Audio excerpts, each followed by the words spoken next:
Whoa, Phil Robertson, you done ducked up again. How dare you make a point with such graphic language?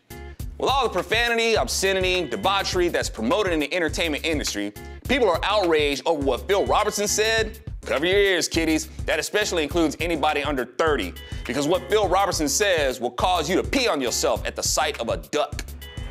I think what's happening. Propaganda.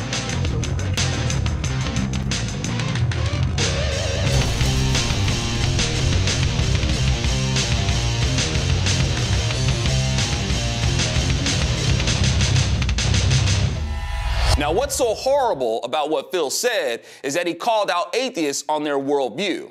Other than that, what makes him so horrible? And how the hell do you conclude that this is a fantasy? Christians, according to the righteousness of Christ, don't wish for things like what Phil described to happen.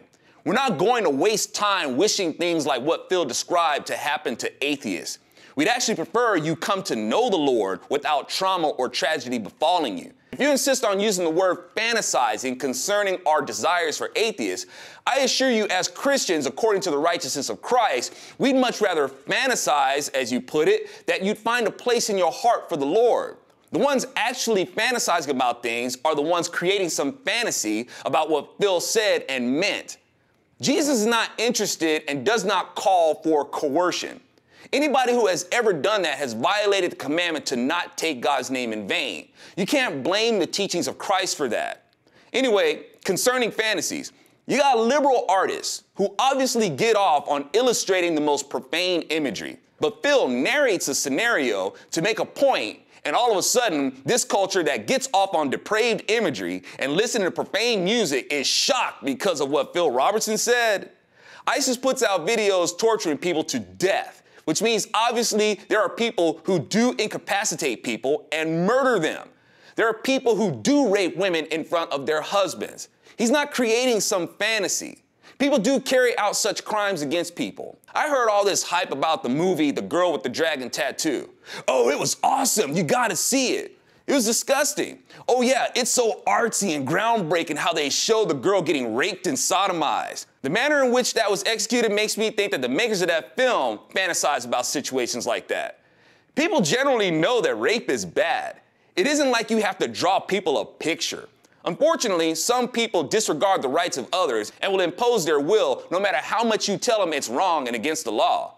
But for others who are halfway well-adjusted, you really don't have to go so far as to exploit a girl on screen to illustrate the horrors of rape. You didn't do that for any educational purpose. It was strictly entertainment and an excuse to strip an actress nude and be dominated. Oh, and we'll throw the women a bone by her getting some get back on her attacker. That way the filmmakers get a pass for exploiting the actress. Phil Robertson didn't go all out to make some movie to show people getting raped and decapitated. He just narrated a point. And his point was, mankind itself cannot establish a standard of morality. Boundaries are different between people. People do steal. People do rape. People do murder because they find the reward of what they want more enticing than they have fear of the consequences. That's reality. Governments have committed mass murder because the state did not feel accountable to anyone above themselves. This has happened throughout history. We have millions upon millions of dead people as proof of what Phil is talking about. Heads of state who ignored the rights of others because they wanted to impose their worldview and did not acknowledge that they would be accountable to the supreme judge of the world. Sure, an atheist may think of himself as a moral person, but moral according to what? There's atheists that are as moral as Christians, but by what standard are they acting morally? And their perceptions of morality can change. God's commandments haven't. And remember, what's okay for one atheist may not be okay for another. As far as Christians go, you're going to have Christians who think something is okay when it's not. But the bottom line is we have a standard to go by. That doesn't change. And that standard is what protects the balance of freedom between people. Some people choose to interpret the instructions selfishly and justify their actions by assuming that the Lord will condone this or only God can judge me, etc. Again, this violates the commandment to not take God's name in vain. The commandment of God is what protects the balance of freedom between people. Unfortunately, selfish people only see it as us Christians want to impose our beliefs onto them, and that we're trying to impose a theocracy just because they can't do what they want, which comes at the forced expense of someone else's rights. They don't care that what they want infringes on another person's rights. They only see it as somebody's being mean to them because they can't do whatever it is that they want to do.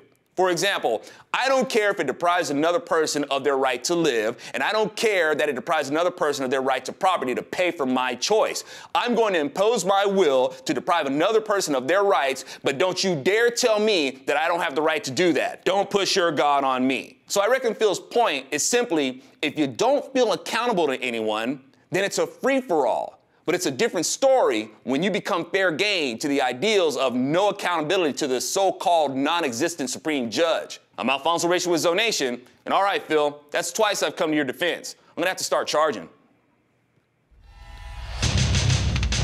You done ducked up again.